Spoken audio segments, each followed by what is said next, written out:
Hi, this is Pastor Andy, and welcome to week 3 of our study of the Gospel of Mark for the Lenten season. As you know, most of us are dealing with the very first time we've ever gone through something like the pandemic, and because of that, we're going to be doing constant communication concerning the church and its ministry. I encourage you to check on each other. If there's somebody that you haven't talked to that sits near you in worship or as a part of your Sunday school class, give them a call just to check on them. Make sure they're doing okay, see if there's anything they can need. If there's anything that you're in need as a member of the congregation, please contact the church office. You can email us at wesley.morgantown@wesley.morgantown.org. That's the church email. Or you can give a call to the church office and share what needs you might have. There are several members of the congregation who've already asked if there was anything that they could do. So, we're wanting to stay in touch with each other. We're down for worship this Sunday. It is likely we will be down for multiple weeks, but the leadership is going to have a video conference call in next few days to process what Bishop Steiner Ball has sent out as a guidance to the church. We ask now that take a little bit of time. This is only going to be a short video today, not a long one like I did last week.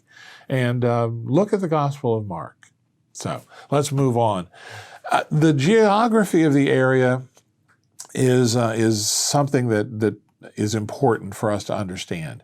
The area around the Sea of Galilee, Capernaum, Migdal or Magdala, those were the Jewish areas, and most of Galilee was Jewish. But there were other parts of the area that weren't Jewish. They, in fact, were Gentile, and this includes places like the Decapolis, like up toward Tyre, like the seacoast of the Mediterranean, at Caesarea by the sea.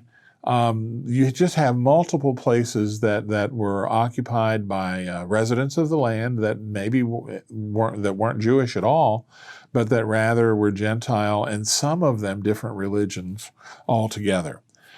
So, as we look at this, and the way I'm going to try and do it for us today is to give you kind of things to look for in each of these chapters, chapters 6 through 9.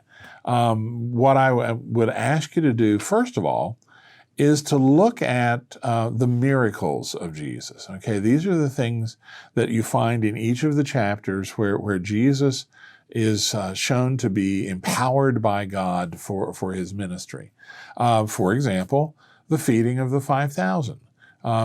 As is the story so very often, and we know about this, the apostles are with Jesus, and people come in a large crowd, and then when Jesus looks at the crowd, he says to them, "Well, why don't you give them something to eat?"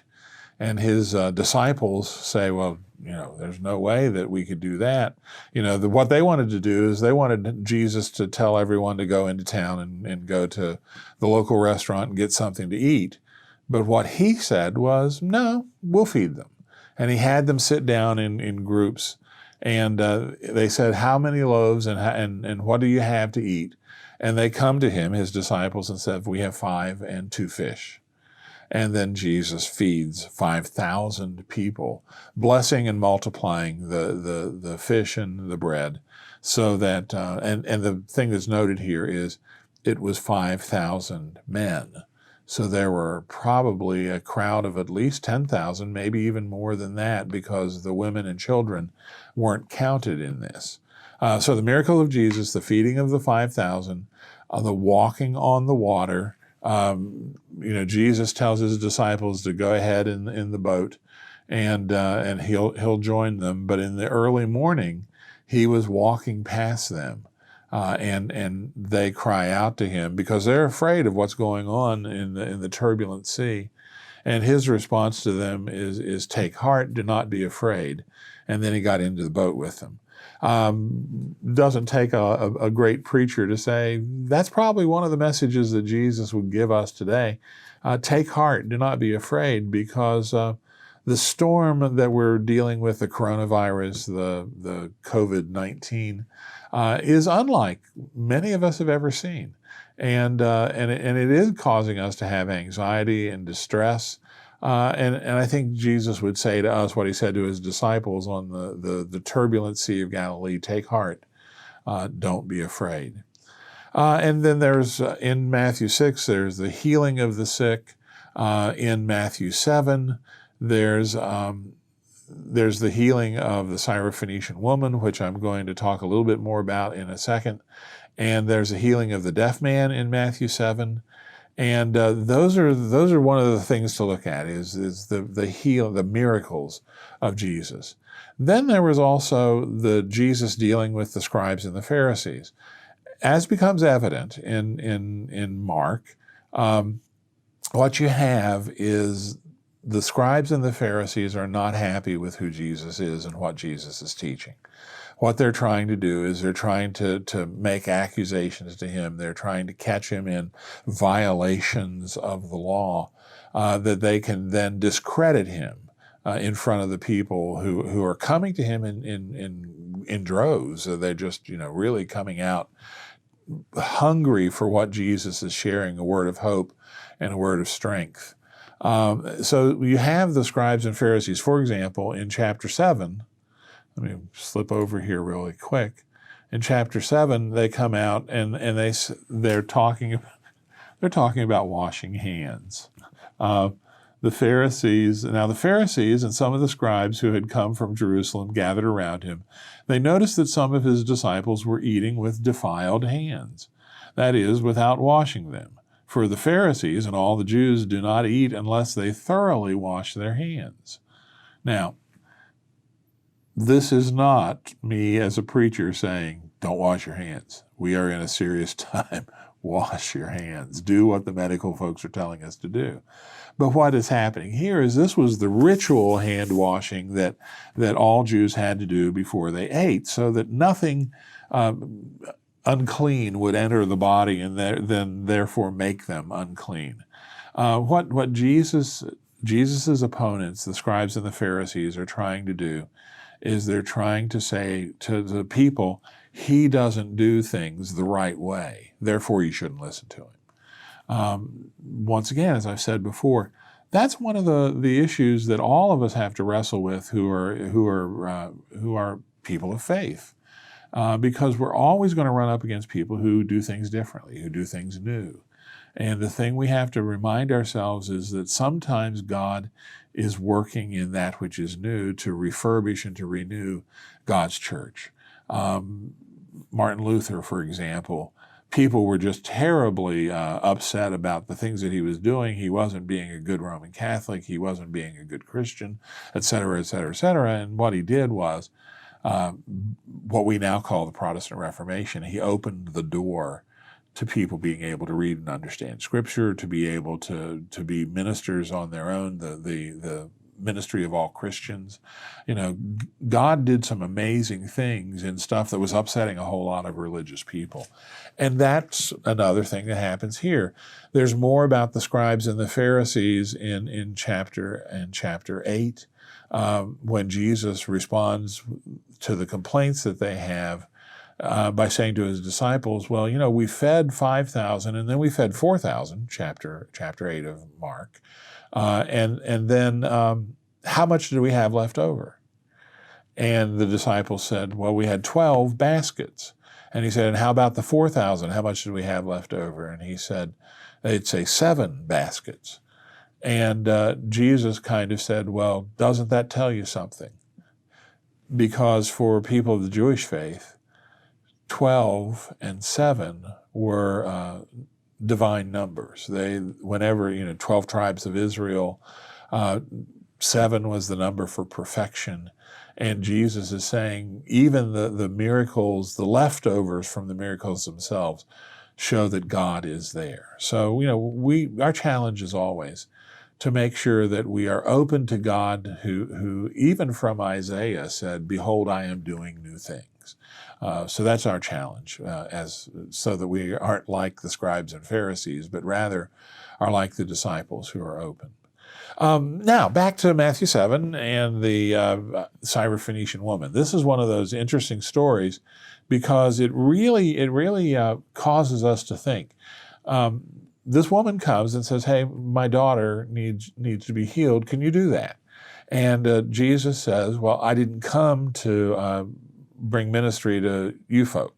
I came to bring ministry to the people of Israel. And he used the image of we don't give the children's food to the dogs. And the Syrophoenician woman said, yeah, but even the dogs gather up the scraps under the table. And Jesus saw this as such a great statement of faith that what he says to her in the 29th verse of chapter 7, he says, for saying that, you may go. The demon has left your daughter. And she went home and found the child lying on the bed and the demon gone. One of the things that this points us to look at and to take seriously in our own thoughts and prayers is that Jesus, by healing the Syrophoenician woman's daughter, includes people that other people hated, that other people thought were not religious, were not good, were not loved by God, that they were awful people. They lived up near Tyre and Sidon and places like that. And God had already judged them terribly. And in fact, Jesus' own words judges them in other places. But the healing of the Syrophoenician woman's daughter is the inclusion of even those who we believe to be outside of the grace of God. And the grace of God is extended to her and to her daughter. There we go on with other healings, healing the deaf man, Matthew 8, the feeding of the 4,000, and the saying about scribes and Pharisees. And then Matthew 9 takes us into the transfiguration. Now, what's interesting is this. I'm going to take a look real quick here. Jesus, after they were at Caesarea Philippi, came and asked his disciples, who do you say that I am? And they answered, John the Baptist, and others Elijah, and still others one of the prophets. And he asked them, but who do you say that I am? He asked them, who do people say that I am? And Peter answered, you are the Messiah, the Anointed One. And he sternly ordered them not to tell anyone about him. Now, this is one of those interesting passages. Why would Jesus tell them not to tell anyone about them? This is what scholars call the Messianic secret. That one of the reasons that the disciples didn't say more about who they believed Jesus was until after the resurrection is that Jesus had told them not to say anything about that until after the resurrection, which is then the time when he said, hey, go and be my witnesses in Judea and Samaria and all the ends of the world. So this is a part of explaining why maybe some folks weren't saying Jesus was the Messiah, but even prior to his death. But immediately after Peter's confession, he tells them about what's going to have to happen, and he foretells his death and his resurrection. Now, as we move further down, Matthew 9 is where two significant things happen. One is the transfiguration, and that is where Jesus takes Peter and James and John and goes up on the mountain and meets while he's there with Moses and Elijah, the two symbols of law and prophet. And it is in this symbol, in this encounter, that Jesus is shown to be the Son of God, shown to be the completion of all that had been promised in the law and the prophets. And just to make sure you don't miss it, God's voice appears and says, this is my Son, listen to him. After the transfiguration, they come back down, and they are now headed toward Jerusalem. This is the turning point. Jesus' Galilean ministry, shortly after this comes to an end, and he is headed toward Jerusalem. He's headed through Samaria. And things will happen there. But he's now headed toward what is his calling and his fate in Jerusalem. And we'll get to that, of course, in just a few chapters. The interesting thing is, while they are headed for Jerusalem, his disciples begin to talk about who's the greatest. And it's really interesting how human they were, because they begin to say, as they came to Capernaum, it says that, what were you arguing about on the way, Jesus says. And they were silent, for they had argued which one of them was the greatest. He sat down and called the 12 and said to them, whoever wants to be first must be last of all and servant of all. He said to them, whoever welcomes one such child in my name welcomes me. And whoever welcomes me welcomes not me, but the one who sent me.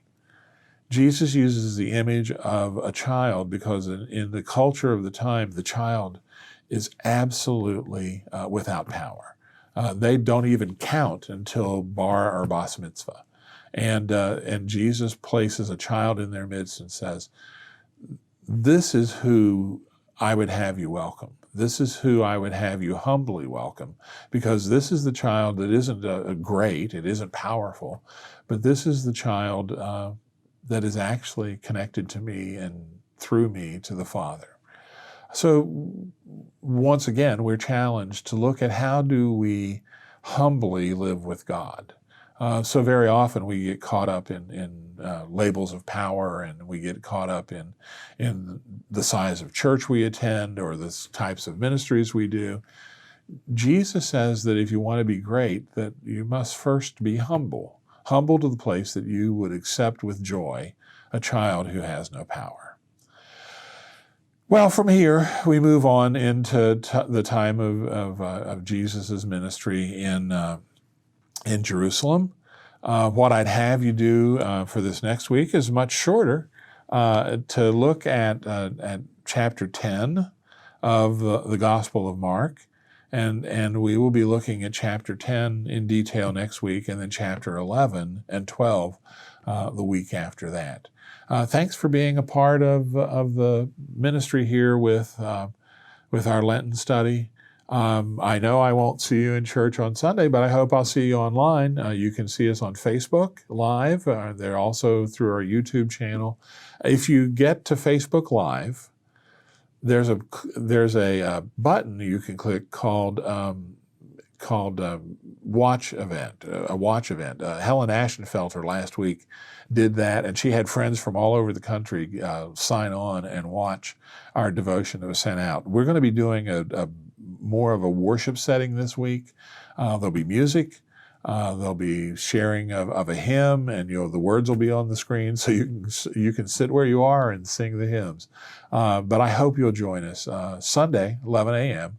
And if you can't make it live, then of course it'll be on all of our media channels throughout the week. So take care. God bless.